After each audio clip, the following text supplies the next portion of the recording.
नई किस्म जो है वायरस जो है म्यूटेट कर गया है थोड़ा सा। उसके अंदर जो है कुछ 23 म्यूटेशंस देखी गई हैं या ज़्यादा, जो कि लंदन के अंदर, कैंट के अंदर नोट की गई हैं, और उसके बाद लंदन में भी वही वायरस नज़र आया जिसकी म्यूटेशंस हुई थी। फिर साउथ अफ्रीका के अंदर वायरस को देखा गया तो वहाँ पर भी म्यूटेशन है। जब वायरस म्यूटेट करता है तो उसका एडवांटेज ये होता है कि वो सेल जो होता है उसके अंदर आसानी से तेज़ी से घुस सकता है, तो जो है बॉडी के अंदर तेज़ी से घुस सकता है। इसकी दो हाइपोथेसिस हैं।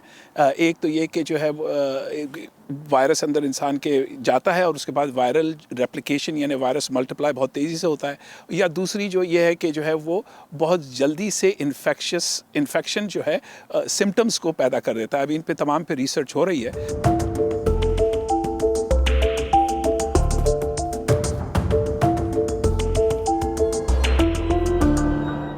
इस वजह से कि जो है 60 से 70% इन्फेक्शन रेट और ट्रांसमिसिबिलिटी रेट, जो ट्रांसमिशन होती है, वो इसमें देखा जा रहा है कि वो ज़्यादा है, यानी कि एक इंसान से बहुत सारे लोगों को लग सकती है।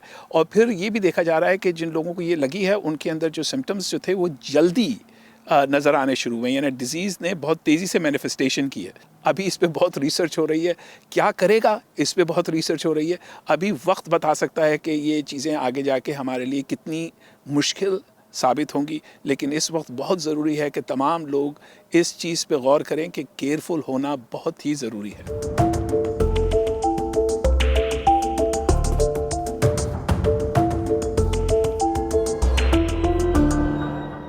इस बार जिस तरह इसने अपनी शक्ल बदली है, इस तरह पहले नहीं बदली थी, तो ये एक बड़ा अनयूजुअल वाक़या है।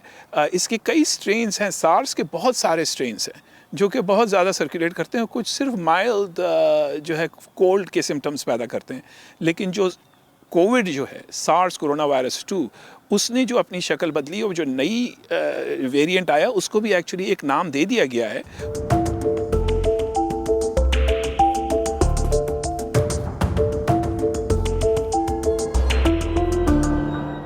एब्सोल्युटली कोरोना अपनी शक्ल फिर से तब्दील ना सिर्फ कर सकता है बल्कि मेरी नज़र में करेगा।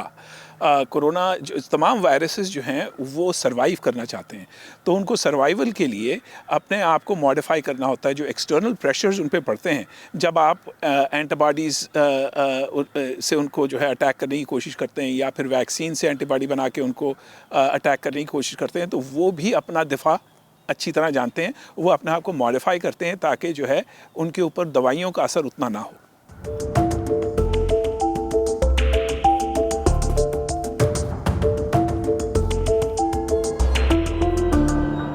मोडर्ना ने ऑलरेडी ये कह दिया है कि अगर हम इस पे ऑलरेडी काम कर रहे हैं, इसको नया जो वेरिएंट आया उसको देख रहे हैं, और 6 हफ्ते के अंदर हम एक और वैक्सीन तैयार कर सकते हैं, फार्मूला तैयार कर सकते हैं जो कि इसके ऊपर भी उतना ही इफेक्टिव हो जितना कि प्रीवियस वेरिएंट के ऊपर था इफेक्टिव। लेकिन उसमें तकरीबन 6 हफ्ते लगते हैं, फिर उसके बाद उसको FDA अप्रूव करेगी, उसकी काफ़ी चीज़ें होनी होती हैं। तो उन्होंने वो ट्रायल्स ऑलरेडी लैब में तो शुरू कर दिए हैं, लेकिन अभी और उस पर बहुत काम होना है।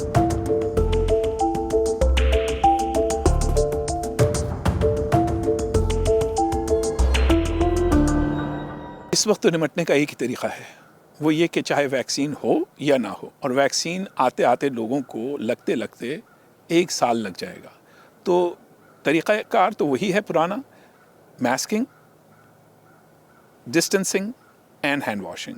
वही कोविड के हवाले से कई मैसेजेस हैं। एक तो मैसेज ऑलरेडी मैं आपको दे चुका हूँ कि भाई केयरफुल होना बहुत ज़रूरी है।